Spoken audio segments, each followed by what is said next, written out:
Canada is expelling a Chinese diplomat accused of targeting Conservative MP Michael Chong and his family in 2021. Foreign Affairs Minister Mélanie Joly said in a statement, "We will not tolerate any form of foreign interference in our internal affairs. Diplomats in Canada have been warned that if they engage in this type of behavior, they will be sent home." The Chinese embassy continues to deny any wrongdoing and is condemning the expulsion. A spokesperson said in a statement, "China will resolutely take countermeasures. All consequences arising from this shall be borne by the Canadian side." Rob Oliphant is Parliamentary Secretary to the Minister of Foreign Affairs. He joins me now live in Ottawa. So, Mr. Oliphant, Conservative MP Michael Chong is really at the heart of this. He says this decision shouldn't have taken this long. It's only been a week since the Globe made the revelations, but intelligence have known about this for 2 years. Is he wrong?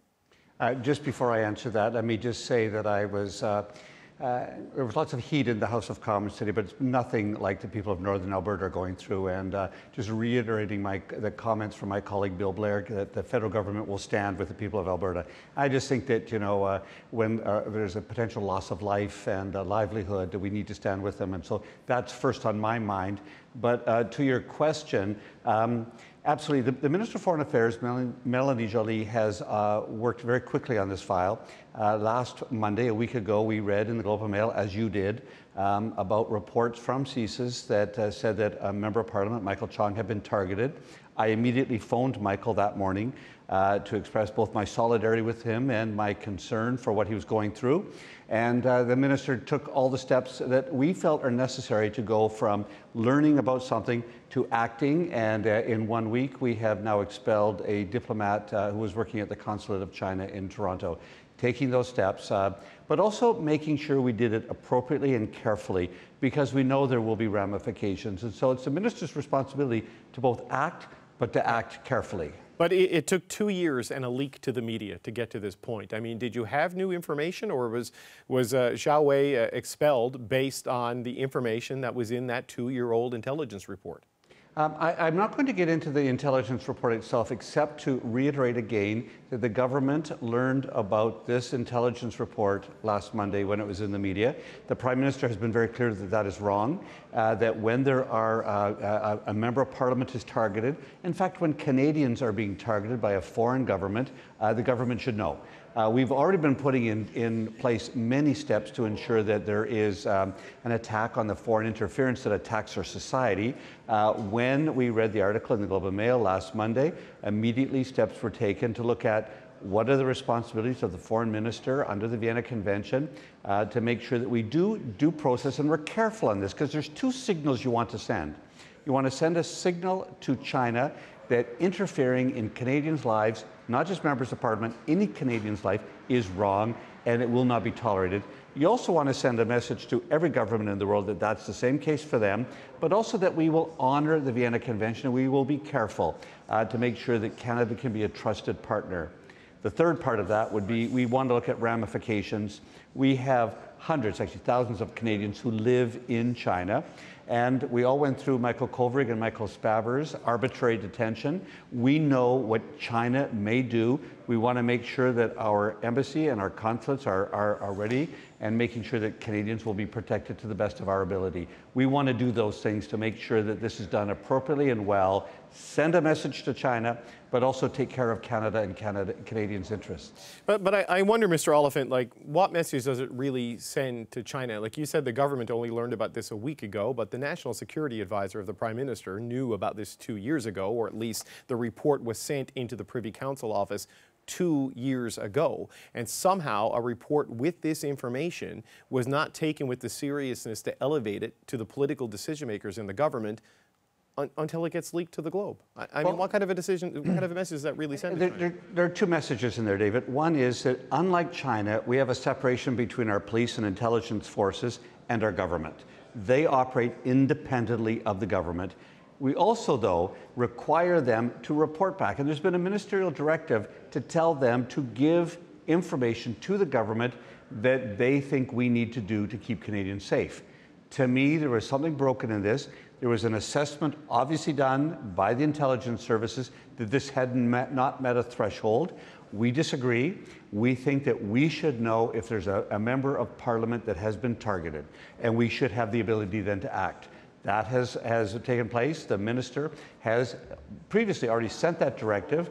CSIS needs to get the message that any kind of targeting of a member of parliament, any kind of a threat against a Canadian citizen of any background will not be tolerated by China, China doing it, or any other country, Russia, any other country that might want to influence Canadian politics or Canadian society. It seems certain at this point, though, that Canada will now be targeted for retaliation. I mean, I'm sure you've seen the statement from the Chinese embassy and what the excerpt that we just read.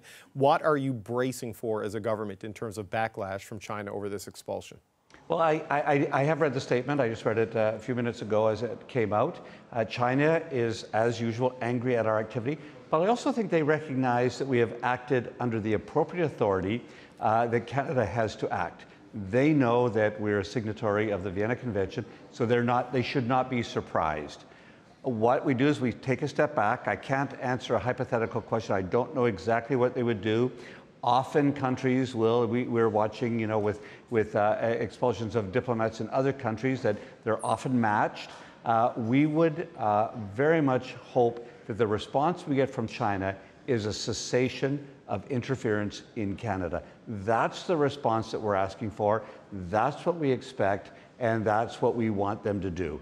Stop meddling in the lives of members of Parliament, their families, or Canadians, whether they're of Chinese origin or not. China needs to get that message. That's the response we want. Any other response that they take, we will deal with. We will look at it and find out how we're going to take that step by step. Right now, we only want one response. Stop meddling in Canadian society. Right, but they have meddled in Canadian affairs quite profoundly in the last half decade or so with the arbitrary detention of Michael Spavor and Michael Kovrig, that being the most obvious and visible example. Given that recent history and given the language in this statement from the Chinese embassy, what is your message as a government to Canadians in China right now? Canadians in China should always be very aware that they should take all cautions. They should be registered with Canadians abroad at our embassy and with our consulates in China. They should be mindful that obviously there is retaliation as possible. However, we don't have any intelligence that says that. What we need to do is make sure that China does the right thing. We've sent a strong message to them. They've heard it loud and clearly. I've read their statement. Right now, that's what we are going to do. We're going to keep persisting on it. I think that what we need to do is recognize that I have residents in my own riding who have been targeted from time to time. They have had concerns about the way China has responded to their activities. We're saying stop. Stop this activity, and we've been putting in place over several years, making sure that they're not having interference in our elections, our democratic institutions, and that they should allow Canadians to exercise their full rights and responsibilities as Canadian citizens. Will you update travel advisories for people considering going to China? Is it at that level?